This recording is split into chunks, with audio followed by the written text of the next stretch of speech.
When he goes, when back at my age, women would never talk up like you do. They were secretaries. Really? Did a secretary just build you $100 million company? No, shut up.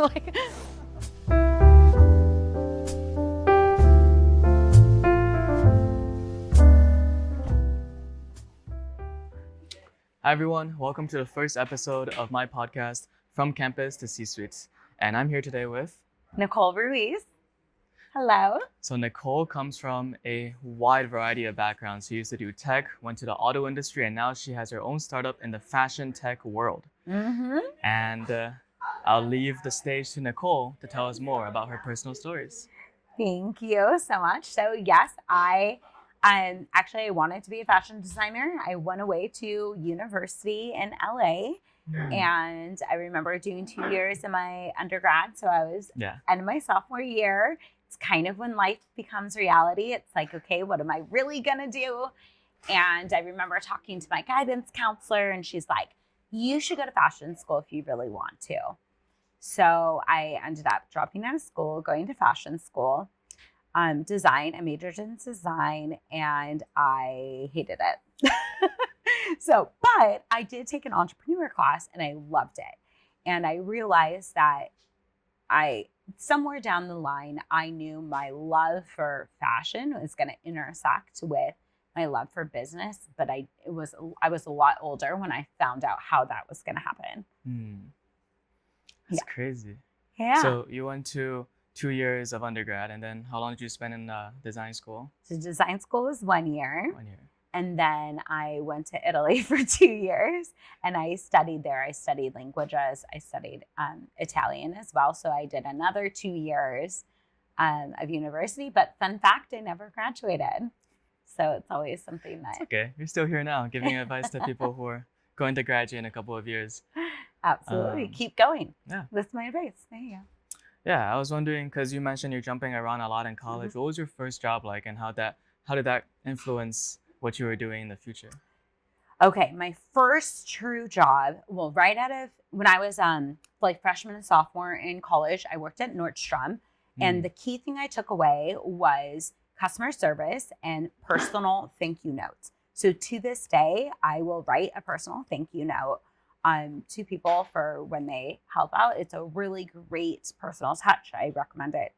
And that I learned from Nordstrom, but I ended up working at a restaurant with this wild, crazy Italian man that was building a business. He's like, Bella, I'm going to open a restaurant. Come work with me. And I'm like, okay.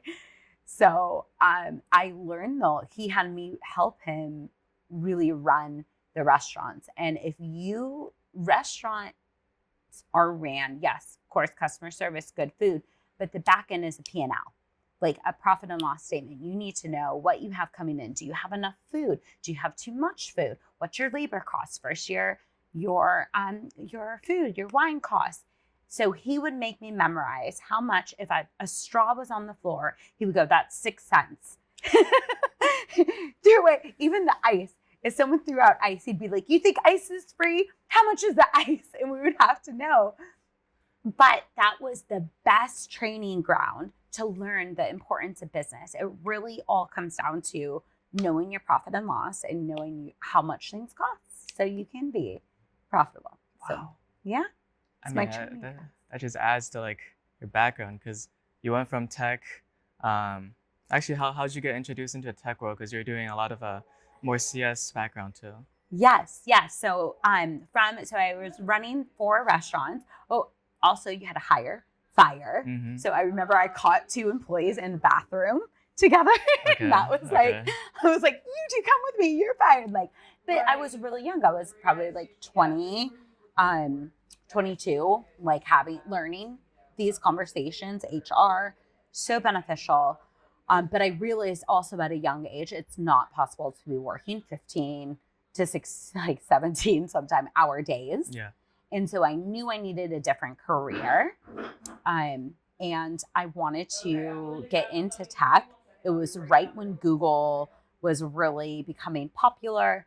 And I thought, what could I do with technology? And so I started to work for my first startup ever It was a company called Deal Snuff, and it was kind of like a Groupon, and we had to go door to door and get people to sign up, and we would sell them this app that would geofence the location and like ping their phone with an offer.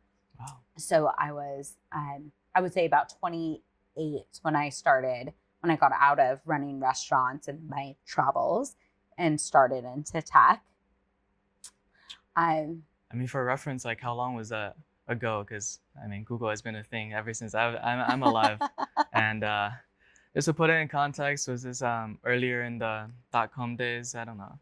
So that was probably, let's see, 2010, 11. About 2010, 11. I graduated high school in 2002. So we definitely had Google, but it was like becoming, just the conglomerate. Yeah, for sure. We didn't have Amazon yet at that time. So. Okay, yeah, that makes sense. Mm-hmm. And then eventually you move from like managing restaurants to being CRO, Chief Revenue Officer, and Chief Operating Officer, a couple of startups, and they're all in the auto industry. So how did that shift happen from restaurant to tech and now auto industry? So good. So my life led me to Denver, which I hated. Denver, sorry everyone. No, it just wasn't my cup of tea. But in Denver, I was dating someone, and his dad had this tech company that was text messaging. This is how old I am. But it was at the beginning of bringing text messaging to automotive in a software solution. So like the screen, and you'll see the text on the screen. So that's an integration with the car. It was more the consumer side. So like if you wanted to take your car in for service, now you can, like, when your car is in for service, your service provider can text you, can send you videos, and you can communicate with the customer via text. Or if you're going to look to buy a new car versus just texting them on their cell phone, there was no, at the time, it was kind of the wild, wild west. Anyone was doing anything, but the dealership and the OEMs didn't have the visualization. So we sold a platform that was made for these companies to be able to see, and then also text reminders like, hey, your car's due for service. So long story short, I heard him pitch and I was like, oh dear God, let me help you. and I just went to one. It was John Elway. I'll never forget my first dealership, John Elway Chevrolet. And I walked in and I helped sell that account for the first time. And I did it because not that I knew what I was doing by any means, but I understood that as a consumer, I didn't want some random person, man, having my phone number. And so I saw the benefit of having it come through a short code that was protected. And so I just sold from that point of view. I just said, hey, would you want these guys to have your daughter's phone number? And I like paused and they were like, no. And I'm like, exactly. This is why you need this. And so it was really easy for me to sell. But that same mindset has followed me whenever I get into anything. That's what does that person, how can you make it authentic for you to sell, but from your point of view? And it's really valuable because it's the truth. Yeah, no. I mean, your story is very revolved around the consumer too, like from restaurants and then going into the Groupon that you mentioned, and then just making sure that you're starting from the consumer point of view, and that's how you're selling everything.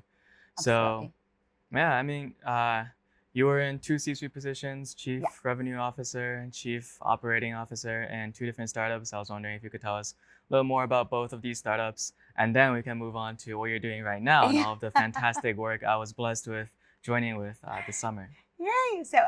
So from that startup, that one pitch with the CEO, there was only 4 employees.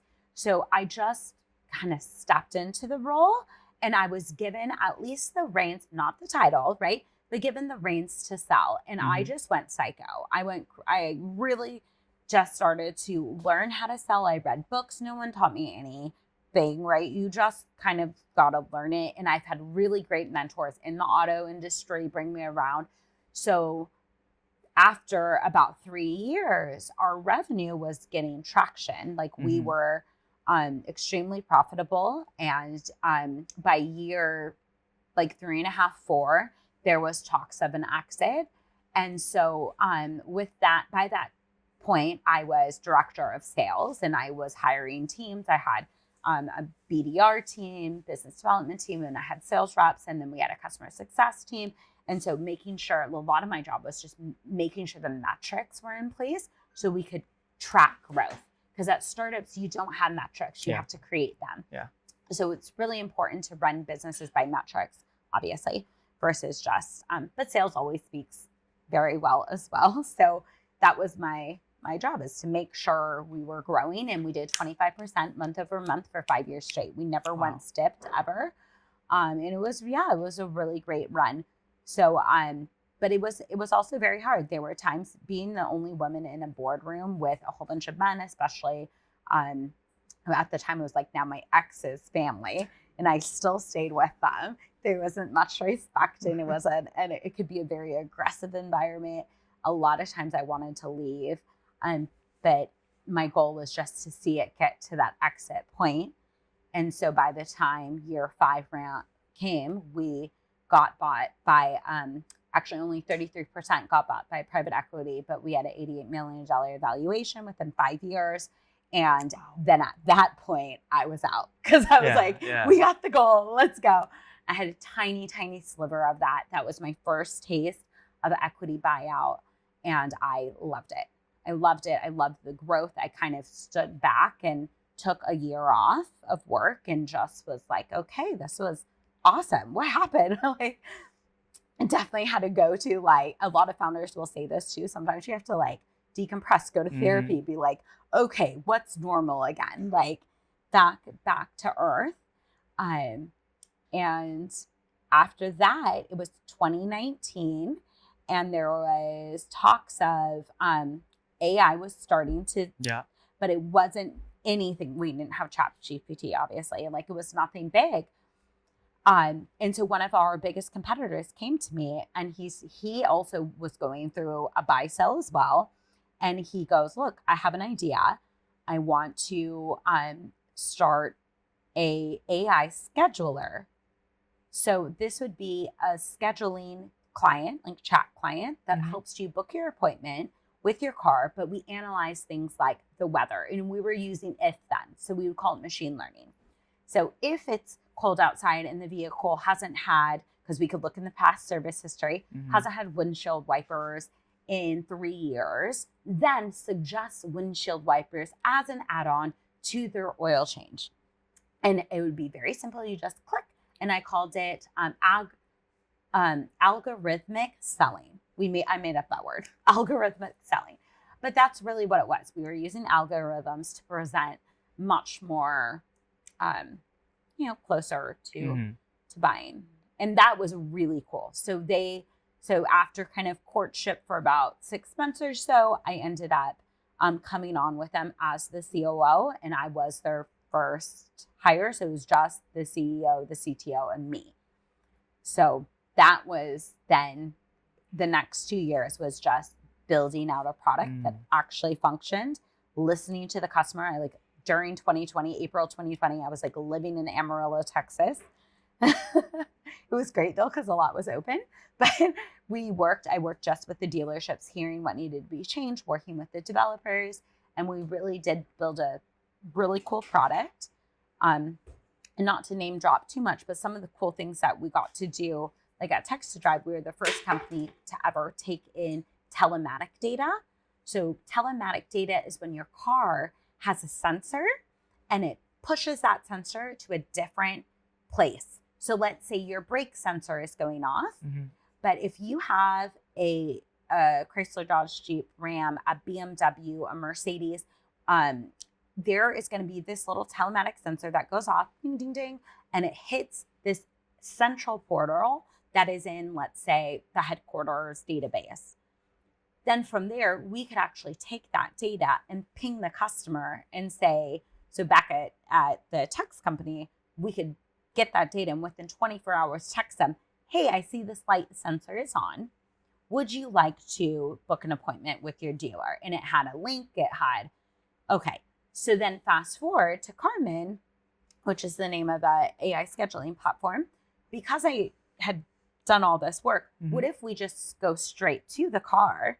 Because now you can communicate with cars, and then Carmen, you could actually talk through Carmen or talk through Alexa and use those features. So we had an Alexa skill written up for an OEM where, you could literally talk through your Alexa, and then she would help you book your appointment for your service based on a telematic data. So that means a triggering point in your vehicle going off. So it was That's crazy. Yeah, it was really cool stuff. That company still exists today. So after 2 years though, I realized that I needed to do something that I really was passionate about. And not that I love the auto industry. I absolutely love it. I owe my whole career to it. So I will never say anything bad, but it's something that I really wanted to feel like I was making a difference. So, wow. Yeah. That is a fascinating story, because it feels like every single thing that you talked about could be something that like exhausts people for quite a long time, and you just push right through. Especially with startups, like early, you went from the first company. What's the name? The first one was Deal Snap, but I really consider the restaurant a startup too, because I was with him before he opened his first restaurant, and we opened 4. So really all I know is this kind of crazy startup growth phase in my life. I mean, like you're not just going from 0 to 1. A lot of times you're taking it from 0 to 50, 0 to 100. And it's crazy, absolutely crazy what you're doing. And now the reason I'm sitting with you today is because I reached out to you on email. I'm a very passionate student of sustainability. I want to make the world a greener place. And I looked around and said, okay, what startups in Chicago can I work for? And then your startup called Lubera popped up when I did a LinkedIn search. So I was like, okay, Nicole Ruiz, let me email her. Let me tell her a little bit about myself. And you responded, and we got on a call. We met up in person. And that's exactly why I'm here today with an internship, with the opportunity to talk with this amazing founder. So let's talk more about Lubera and what you're doing in the fashion tech startup space, and also what the office that we are here in right now called AIBI is a nonprofit for the fashion industry and fashion ecosystem at Chicago. So you are the acting executive director. Tell us a little bit more. So only 6 weeks, and I absolutely love it. AIBI is one of the oldest nonprofits in Chicago. So a 38-year-old nonprofit. Its goal is to nurture the cut and sew industry. We're adding innovation in there. We really focus on apparel as a whole, not just the design, but there's so many different aspects of that goes into it. So with AIBI, I saw, just having a fashion tech company, I noticed there's a big disconnect between the organizations. And I wasn't quite sure, why, or I didn't really even know where to go to find fashion, but industry focused, not just like fashion shows or events. Like I needed to really be able to sit with designers, talk to them, or like hear what they're doing and make sure it's building around them. Because building the customer voice. Thank you for saying that, because I think you pointed, but that it is really important that you hear and you know what you're building for. So with that being said, after I left Carmen, I wanted to build something, that I was passionate about.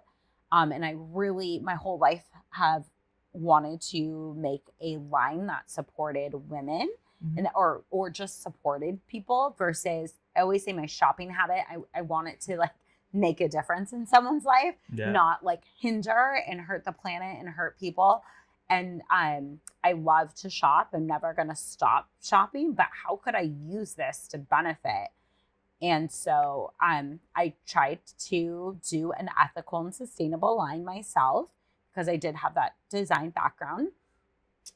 And when it came to the fabric sourcing, I was extremely frustrated because I could not track the supply chain as far back as I wanted to, just to make sure.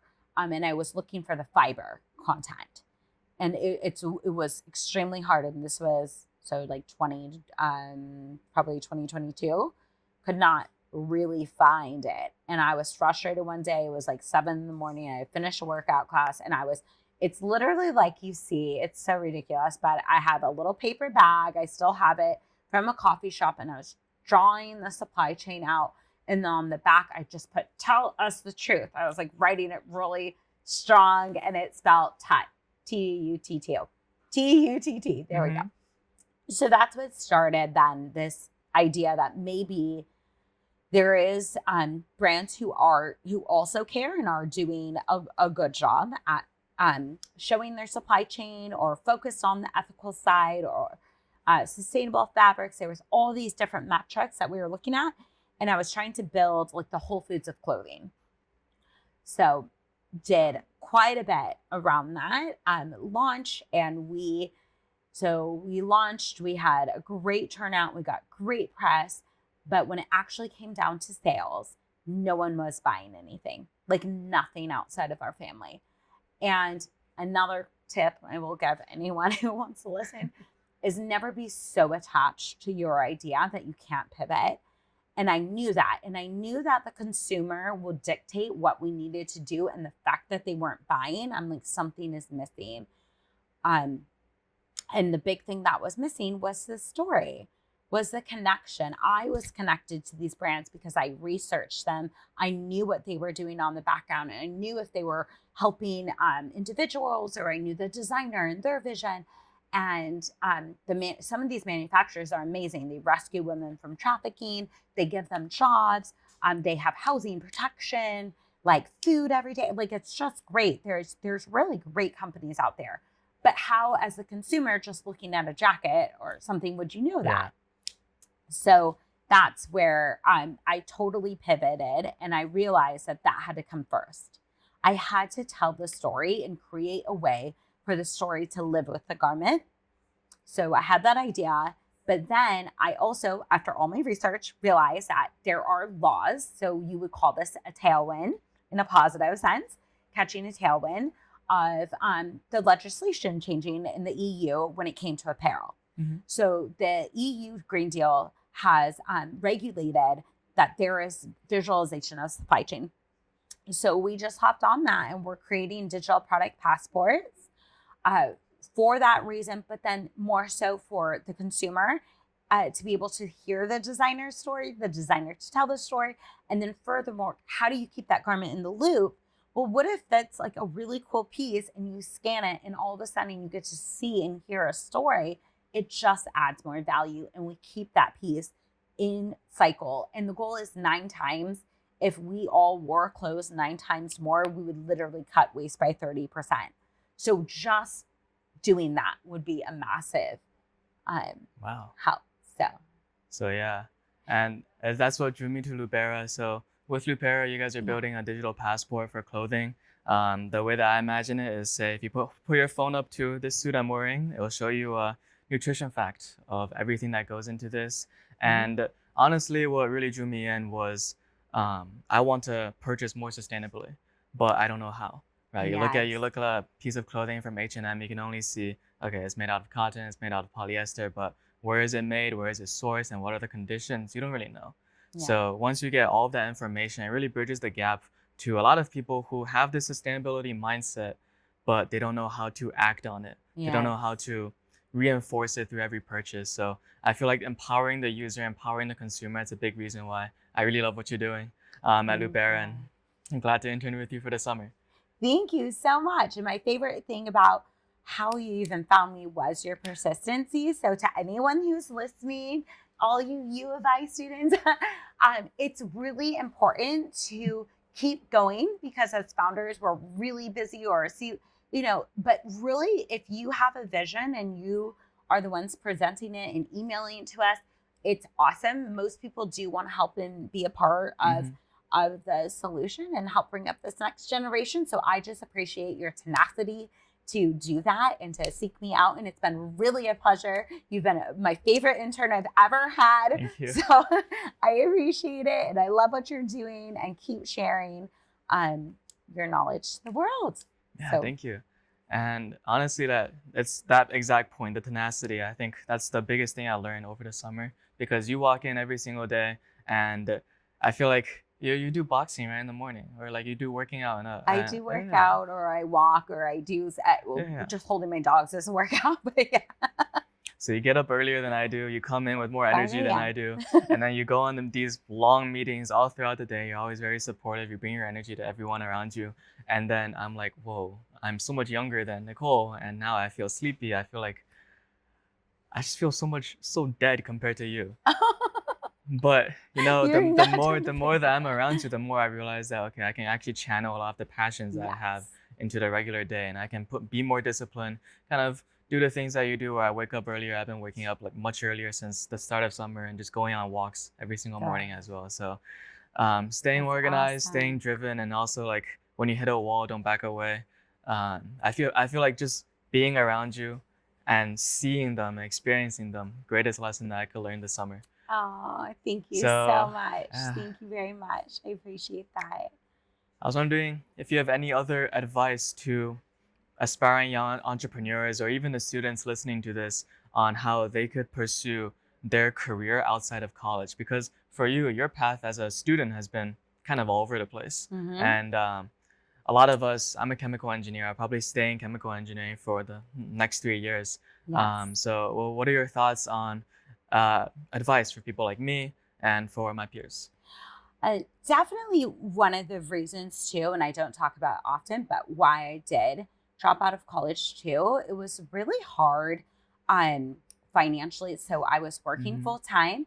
I also cheered full time, which was like 3 hour Wow. practices at night, 3 times a week, plus 2 games on the weekend. And then working full time, and I had a full load, of course, at school. So um it's okay. I would say number one, it's okay if it takes you longer. Like I wish I would have maybe let the pressure off a little bit. Mm-hmm. Take 6 classes, or not 6 classes, take 6 units versus 12 or 15, let the pressure off. If you feel like you can't do it anymore, you can always do it. There's something instead of being so adamant, like where you're going to then just fail. I don't want to use that word. Failing is totally fine. I fail all the time. But what's your both and? How can I keep all this, keep my job, because you have to work, right? Even when you, in that mindset, both and, I think is what I learned in my future. And I wish I would have known it earlier. There is always a both and. So you don't have to choose. Sometimes, yes, it's not ideal. Am I taking meetings on the side of a coffee shop with an L, but I also committed to it? Yes, it's not ideal, but you do it because there's always a way. So same with schooling. When it gets too hard, what can you pull back versus pull out? Mm. Same with like when you want to start a business, don't necessarily quit your job and start a business. I had the financial means at the time to do that. I had an exit, so it was a nice cushion that I wanted to take that time. I still to this day would probably not have done that going back because it takes so much longer to build than you think. Look at me now. So I did 2022 full time. It's 2025. The idea has pivoted. We're going to be launching again October 15th. But look at that gap. Most people can't live that long, and you shouldn't have to. So what can you do today by keeping everything the same? You keep your chemical engineering, you stay in that job, or if you're in a corporate job, people always ask me, how do I make the jump from corporate to entrepreneurship? You don't. You stay there and you start to build. You have nights, you have weekends, learn AI, learn shortcuts to make you go faster, get organized, get on a schedule. And by the time your business is at the point where you are matching your income, then yes, take the jump. Yeah. And then with school, just finish, because you finish. The one thing that makes me want to go back and finish is so I can teach, because I can't teach it. And that is something that really bothers me. And I was even looking at like Northwestern online programs and UICU and down there, just because I want to be able to do that. So I don't, I think it's important. I do think it's important. I would never recommend people to do it the way I did it. But I don't think anyone who ever goes through their path would say, yeah, I recommend that. But it's Well, a path. you're teaching right now, so Yay! you mentioned That's this talk of failure, I think one Yes. thing that I got from what you're saying is don't think about quitting. Think about like when you can take a little bit of load off your shoulders to keep your priorities. Um, but let's talk about this topic of failure. What Yeah. is one story, one really bad failure story that you want to share with us? And I mean, every story, every failure is a lesson. And what lesson did you learn? What lesson did you gain from that? So many failures. Um, when I first wanted to get into the fashion industry and follow my passion, Mhm. I was afraid to do it. I was afraid because it was the biggest dream I ever had, and I was like chasing it for 20 years. And when I got it, I was afraid to follow through. So I started a marketing company, which like it actually wasn't a failure. It did make money. Yeah. It did make more money than probably the rest of the companies. But to me, it was a failure because I didn't follow my dream. And I should have just gone for the big dream, or I could have just gone for the big dream. And instead, I decided I opened an office in the West Loop. I had 3 employees, and that did fail. That was not smart in my book. And I was doing it and trying to move fast and just grow so I could get income to do this other thing that I wanted to, even though I was paying for that when I could have just used that money to pay straight for what I really wanted to be doing. And I did end up wasting a lot of time and a lot of money when I could have had that invested. So that was a big failure. Now, of course, I always believe that God universe uses experiences. Mhm. They happen for us, not to us. Mhm. One of my biggest gifts out of that is I learned how to like graphic design. I learned how to build websites. I have an amazing employee that's still with me, Oscar. He's he's a 1099 employee that's kind of off and on, but has always been with me now for 3 years from that. So I always feel like there are gifts within that I would have never learned. I would have never learned how to build websites or yeah. I mean, and we've built some really big ones, which was really cool. Yeah, that's So, crazy. yeah. Big failure, but it's okay to fail. That is also something. It's okay to not do like. How do we say it? Excellence is always the goal, not perfection. Excellence. And what does excellence mean to you? To me, excellence to me would mean: did I try 100%? Did I not wait to the last minute? Because I'm still a college student at heart. We all wait to the last minute. Right? Did I not wait to the last minute? Did I get fully dressed? Did I put my best self forward? When I walk out the door, do I feel prepared enough to be who I am, to have that confidence and energy? If you don't feel confident, or if I don't feel confident, it's because I didn't do my best, and I know it internally. So to me, that's also like failure. If I try my best and I fail, that's awesome. To me, that's awesome, because I literally know I put 100% in, and this is probably way too much, but dating relationships, I never regret them, because if I know I'm going to put 100% in, and when you walk away, you're like, that's done. I know you're not there yet, but that's another thing that's just, you can take that advice and use it anywhere. Like 100%, 110%. If you fail, it fails, and you just keep your head up high. Oh wow, what did I learn? What's the change? And that's it. Move on. Yeah, no. What I've been telling myself recently is I'd rather look in the mirror and said that, okay, it didn't work out. But I wouldn't want to look in the mirror and say it didn't work out because I didn't try hard enough. Because I wasn't prepared enough. Exactly. And I have done that so many times in my life. I really have. Yeah. I have done like, damn it, Nicole, you did 99. And overcoming your mental blocks Yeah. it's rough. that's all it is, especially for entrepreneurs, because you're betting on yourself. I mean, going from 0 to 1 is hard, and what you're doing, like going from 0 to 100 super fast, there's so many obstacles to overcome. Yeah. So that's that in spiritual disciplines, that's why you hear a lot of leaders talk about like meditations or walks. It's not just like for fun. Like, it's really like, we need it. I need it. I need to talk to myself sometimes. I need to reset my mindset. There are times I feel if I don't have the energy, I probably should cancel some meetings, because I'm not going to bring myself to my best self. I mean, I don't. Instead, I'll talk to myself. I'll chant like, okay, what do I got to do to get, you think of Tony Robbins, I don't know if you know, but what do you got to do to get in that peak state? Because it's important to be able to keep going, to put you, and it's my responsibility. It's our own responsibility to put ourselves in those peak performance states. Yeah, absolutely. It's on me if I mess up. It's not anyone else's fault. Yeah, for sure. You kind of touched on this before, but let's pivot from failure to success. So throughout your life, you've been doing a lot of different areas. So how has your vision of success changed as you've grown? Because as a student, one big question that I have is, well, what does success look like for me 20 years down the line? And a lot of people, if I talk to them, they'll just be like, oh, I don't know. They won't think that far, or they'll think that whatever they're doing or whatever their dream is too far to be reached. So this having a good vision of success is really important, and knowing what you want in life is also really important. And how did that shift for you as you went through your entrepreneurial journey?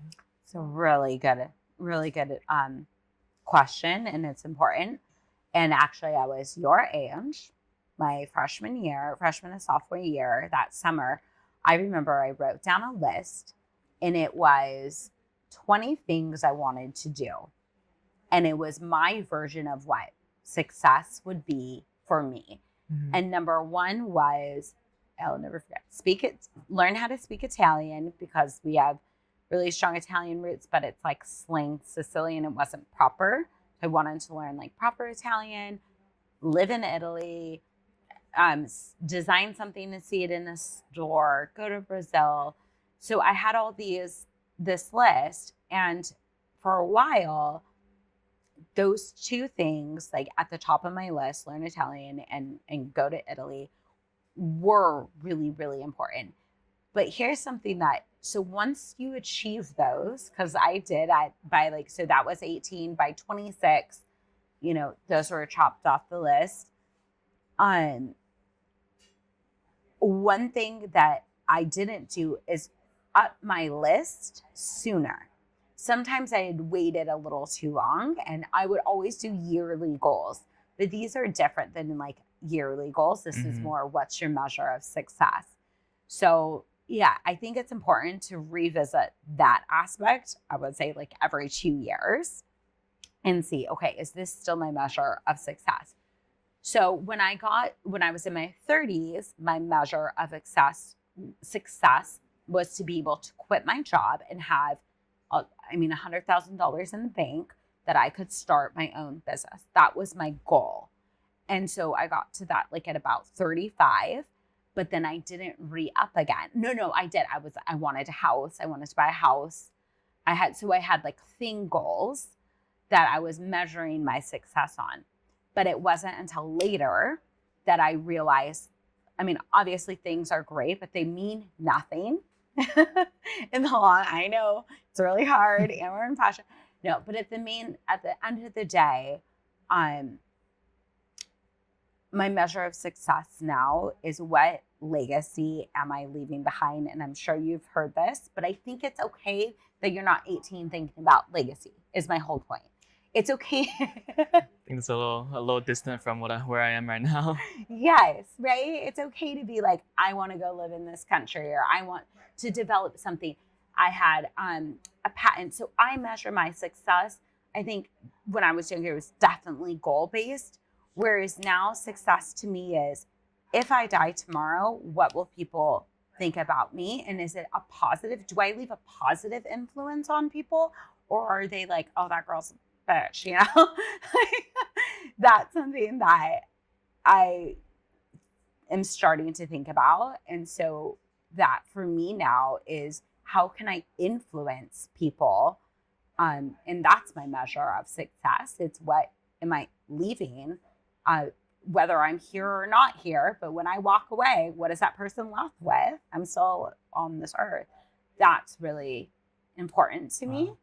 And it's a hard thing to remember, but it's a difficult question to answer. But yeah, let's move on to some more lighthearted questions. Okay. So the first one would be walk us through your day because you do so much, right? You've done startups in the past. You're doing startups now. You're an executive director at one of the biggest nonprofits. Walk us through your day. How do you manage everything, and what's the most fun parts of what you do every single day? I see you. No, you're my fun part. No, we so I can walk you through like today. So like 5 a.m. wake up. For me, spiritual practice is really important. So, and I have 2 dogs now, so those are also really important. But I am a big morning. That is when I get my alone time. So I really try hard to not look at a phone until I am actually ready to sit down at a computer. Sometimes it's later, sometimes it's earlier. So I think having a ritual per se for yourself, it's making my espresso, in my little Italian coffee mug, playing with my dogs in the morning, taking them out to the water, going on walks, praying, having a smoothie. Sometimes I have a sweet treat because it's like something fun, having something that's really special that you look forward to in the morning too. It gets me out of the bed thinking about my coffee. Yeah, for sure. I think that's a big part of my setting my day up for success. I notice if I don't take care of myself, my self-care in the morning, then I don't have the energy. I can't deliver clear messaging. I feel like I'm kind of foggy or, and it really does come down. Everyone says self-care, but for me, and it looks different for everyone. Find out what it looks like for you. So that's how I start my day. Then I love assistants. So assistants since Text to Drive have been a big part of my life because I tend to have a lot of meetings, which is great, but that's how I can connect, I can sell, I can strategize when I get that outside voice. But with that being said, there's still a job that needs to get done. So learn your weaknesses. That would be another one. So I know my weakness is following up with everything because it's a lot. So I always have someone, or I have a system in place that I can go to, can lean on. So it's either looking at that system or connecting with that person, or they're connecting with me, sending me a list. Here's the things that I got to do. I don't do a daily to-do list. I do a weekly to-do list, which you've seen. So I brain dump a lot. So there's always some random piece of paper, envelope. I've taken to that actually for the summer. Yeah, tons of brain dump. From the brain dump, you can organize it via sticky notes or via a system. So it's definitely developers an agile way of thinking. And I think it just came from the tech world, working from developers, having to organize all of the issues I would see like the dealerships have. And so I think of it that way. And then I just prioritize and I literally think of 1 or 2 things, because if you think about them all, you want to barf. Like it's just way too much. And you just got to trust the process and know what's supposed to get done will get done. And it will somehow magically get reminded to you. But the most important things, you do those first. The hardest things you don't want to do, even if it's at home, do your dishes first, make your bed first. I was like making my bed at like pulling the sheets out at like 12 a.m. last night, like out of the dryer to make the bed. I was like, I don't want to do this, but you just do the hard thing first. And then to like a day like today, I had to get our meeting agenda out. So 7 a.m., our president got okayed our meeting agenda, sent it out. We had our board meeting. And then straight from there, I met with a designer that can help teach our courses at a coffee shop. I met with a private equity person that somehow we could plug him into AI/BI, but also a good connection for Loop Era. So that was nice. Had a call with Berlin at the coffee shop, just right outside, make it work. Then saw one of my favorite designers in his studio, see what he needed, found out he's leaving for New York, which breaks my heart, and that's against my goals. So then fires me up to be like, what else can we do to keep this person here? And then, here with you. So that would be kind of a day. But now I will say with all this stuff, the one thing I do have to do when I get home, and this is what's really cool about your guys' generation, is I still haven't looked at an email for today. So people know if you need to get a hold of me, you text. Call. Yeah. So I will check my emails though when I get home just to scan to see. I have learned, for me, emails is a life suck. Like it's not that pointless. So all of that to say, is there an AI? And there is, that can actually filter inboxes, that help response. So now I get to evolve and adapt some of that technology in, again, to my weaknesses. I know that's my weakness. I hate email. I know. I have like 15,000 unread emails on my Gmail. It's kind of crazy. It is nuts. The one nice thing about email, though, is it is a record. So I will always, still use it. I don't know. We could trim this part out. It's okay. Yeah. You mentioned that you went to a lot of places for traveling, and with your auto days, you're always like driving around, making sales. So out of all the places, where does Chicago rank? And what would you put as number one? Chicago's number one. Oh, sweet. No, that's why I live here. I love Chicago. It's my home. It's my people. I've been to all the states but 4. Very interesting. There's very interesting states. But I love Chicago. In the United States, if I had to pick a place, it's here. It's the vibe of the people. It's the food. It's the culture. I really love different cultures. My friend group is very diverse. People always like laugh when they come to my birthday parties. Like, what is this, the UN? Like, but it's a really important part of what makes me happy. I grew up with foreign exchange students in my house. So we had a foreign college exchange student. So for me, learning someone else's culture has always been a big part of who I am and what brings me joy. So that is something I think Chicago does very well. Absolutely. I'm an immigrant from China, moved to Chicago suburbs. Absolutely love it here. So I love that. That's awesome. Yeah. Outside of that, I've traveled quite a bit to different countries, probably 15, 20. Italy, of course, is my favorite. I lived there for 2 years. I lived in Rome. I would travel when you're kids, when you're younger, after college. Go travel. You have the rest of your life to get a job. Go travel. Spend the summers traveling. It's the most magical experience, especially when you're young. I was sleeping on random people's couches. There was something called couch surfing before Airbnb. We were like, it was the coolest. It was just you'll never regret it.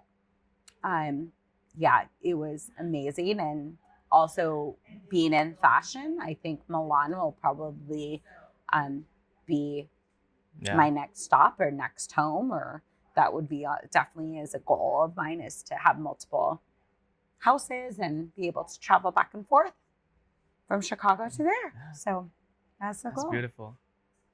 Another question I had is, this can be a little more lighthearted or more serious depending on how you answer, but you are one of the rare women entrepreneurs that you will meet in this ecosystem today. And unfortunately, especially in the auto industry, it's very male dominated. And you spent like years and years in this field. And now in fashion design is much smaller of a niche. And it doesn't get as much attention as people in banking or people in CS. So I feel like a lot of times your position, you could take it as saying, oh, I'm a minority in this. And you could say that, oh, I feel unrightly treated, but you don't. You just push through, and you always focus on the positives or the things that you can do and the things that you can change. And I think that it's a really powerful mindset, because as much as I want to change things, I can't change the stereotypes or the entire ecosystem to make it for the better just on my own as a 19-year-old right now. But I can change the things that are within my reach. So from a woman entrepreneur to other women listeners and other people who are probably not the quote unquote majority in this space, what advice do you have, and what encouragements would you give? Okay, that's a good one. Absolutely. So I'm half Mexican, half Italian. And I grew up in a very white community in Northern California too. So half San Diegan. And when we were 12, moved up to Northern California. San Diego is completely different, very diverse. Northern California was not. And I remember friends saying like, oh, you're Mexican, are you going to mow my lawn? Like comments like that. Well, that stays with you. And we didn't grow up with much money. And so that was also something that was in my head, was that who am I, this like poor girl that does it? So I had that though. That was, no one was saying it to me. And maybe they were. It was just a reflection from what was coming, what I thought of myself. We reflect out, right? I was reflecting it out. So when I got into the auto world, I did find a superpower, I would say, in my womanhood, because it was my selling superpower. They couldn't argue with me because they weren't a woman. They didn't know what it felt like to have some guy. And true story, I went to go buy a car, and a guy, I was probably like 27, 28. He was like, okay, how about I pick you up? We go to, in the rental car, we go to sushi. And from there, you know, you could see if you like the car or not. And I was like, this is like, come on, you know? And that story though was something I could tell. So I started to realize like, wait a second, maybe my womanhood or minority mindset could actually be a superpower, and trying to see, yeah, what is that positive? Where is that leading me? It was hard. I had my old boss tell me, what does a 30-year-old woman know that I don't? How could you, women, when he goes, when back at my age, women would never talk up like you do. They were secretaries. Really? Did a secretary just build you $100 million company? No, shut up. So like I learned, and actually that was something I had to kind of undo. I was really aggressive because I had to be in certain settings, like to at least be heard, but undoing that and learning more. Okay, no, your femininity, your grace could actually be us. Again, I'm going to use the word superpower. Another thing that was said to me was, why are you so cheap? Is that because you're Mexican? And I was like, what did you say? He's like, no, I just want to know. I'm like, this is my CEO, the boss. So that was a really quite traumatic time. And I did a lot of emotional work. I went to leadership courses. I did, like emotional intelligence training. Like I had to learn to be powerful on my own, because it's not your mom again be like, you're amazing at everything, right? No one's cheering you on when you get into life. Sorry guys. Your best friends will, and sometimes but no one is going to be like, you got this go. Like it's not really, well, at least in my era it might be, but it wasn't really the reality for my work situation. So I had to learn to do that myself. So that was one of the best gifts, though, I could have been given. And still to this day, I still have some of those mindsets wants to creep in, that whom am I, like, why am I doing this? And no, absolutely not. I go back to, I'm a faith-based person. So I go back, I'm a child of God. God created me. This is like my purpose. This is my vision. Anyone else, they don't like it. Oh, well, they're not mine. They're not for me. Bye. Like it doesn't matter anymore. I think that's the most beautiful part about getting a little bit older, is just staying strong in who you are, knowing even if you don't feel like it, say, I choose to believe. I choose to believe that I am on my path. I choose to believe that this is where I'm supposed to be. Even if you don't, choose to believe it. And then slowly but surely you will. And just don't, people are going to say things to you. Just know it. And just, oh, well, not your people. You're going to find your people, and you guys are going to rally together, and you're going to be so much stronger, and you just keep going. Ignore them. Wow. Ignore the haters, because they're there. It's like Happy Gilmore. That's I just really quoted my age right there. They probably don't even know that movie. What's Gilmore? Yeah.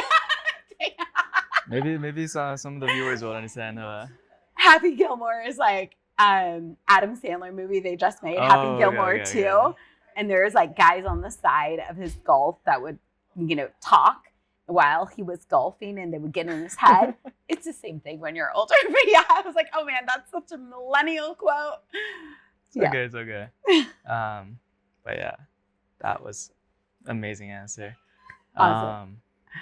Honestly, if there's anything that I think the viewers should remember, it should be what you just said right there.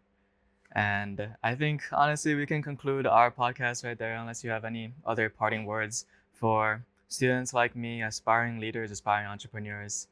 Don't be afraid to be like Zuyu and put yourself out there. Write the email to your heroes. And still to this day, you know, it's something we can all do, but do it. Just don't be afraid. What's the worst that can happen? Someone says no. And I you agree. do that, great. So I want them to hear that from you. If you're applying for an internship, right, you're maybe 1 in 300. But when you reach out to people, even if you don't get an internship, you get insights that you will not get anywhere on LinkedIn. You will not get anywhere on YouTube because they're talking to you as a mentor. So that's one of the most important things I realized this summer, which is that I have learned so much about this world just by hearing the stories of people like Nicole, hearing the mistakes that she's made. So hopefully I don't make the same mistakes again. So that if I see myself heading down the quote unquote wrong path, I can catch myself. And then with the wisdom that other people share with me, I know exactly how to progress forward. I'm not scared. I have examples to look up to. So that's one of the most important things that you can do when you're younger. Just reach out. Don't be afraid. Put yourself out there. No one is going to ridicule you for being proactive and being a willing listener and a good mentee. So what Nicole says, absolutely correct. Yes. Thank you. Yeah. It's been great. And then last thing, if you could tell us how to reach out to you or like where to keep up with your work in Lupera and AIBI, that would be great.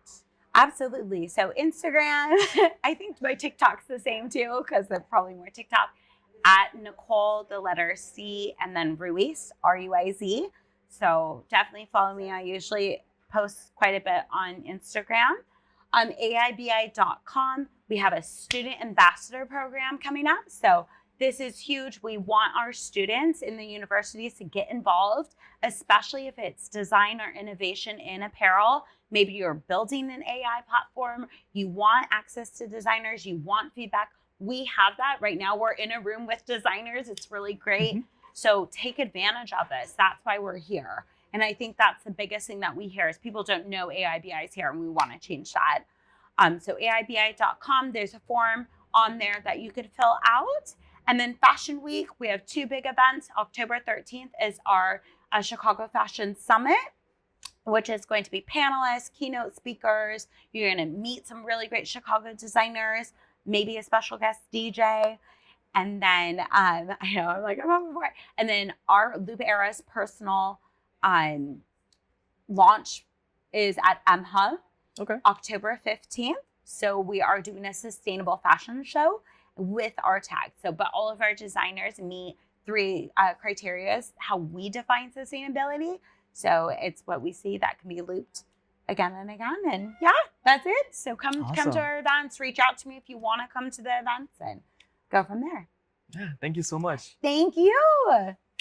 Awesome. Ooh, yay. First podcast. That was good. Hopefully it didn't stop. I hope so. Yeah. That was awesome.